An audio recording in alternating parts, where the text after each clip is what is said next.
அதாவது நீலகிரி மாவட்டத்தில் ஆண்டுதோறும் கோடி விழா நடைபெறுவது வழக்கமான ஒன்று. இங்க வரக்கூடிய சுற்றுலா பயணிகள் இங்க நீலகிரி மாவட்டத்துக்கு அதிகமாக சுற்றுலா தலங்களை கண்டு ரசித்து செல்கின்றனர். இங்க வரக்கூடிய சுற்றுலா பயணிகளை கவரும் வகையில் இந்த ஆண்டு 127வது மலர் கண்காட்சி வருகின்ற மே மாதம் 16ஆம் தேதி துவங்கி 21ஆம் தேதி வரை 6 நாட்கள் நடைபெறுகிறது. இந்த நடைபெறும் மலர் கண்காட்சியானது பார்த்தோம்னாக்க இந்த 6 நாட்கள் இங்க வரக்கூடிய சுற்றுலா பயணிகள் கண்கள் பார்வைக்காக 6 நாட்கள் இந்த மலர் கண்காட்சியானது நடைபெறுகிறது.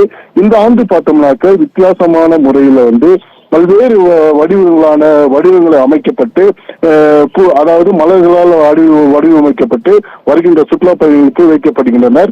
எனவே பார்த்தோம்னாக்க இந்த ஆண்டு வெப்பம் அதிகமாக காணப்படுகிறதுனால குழு நீலகிரி சீசனை அணுகுவதற்காக அதிகமாக சுற்றுலா வெளிநாட்டு பயணிகள் மற்றும் உள்நாட்டு பயணிகள் இங்க நீலகிரி மாவட்டத்துக்கு வருகை தருகின்றனர். ஆகவே வரக்கூடிய சுற்றுலா பயணிகளுக்கு கவரும் வகையில் பல்வேறு நிகழ்ச்சிகளை மாவட்ட நிர்வாகம் தோட்டக்கலை துறையினர் ஏற்பாடு செய்யப்பட்டுள்ளது.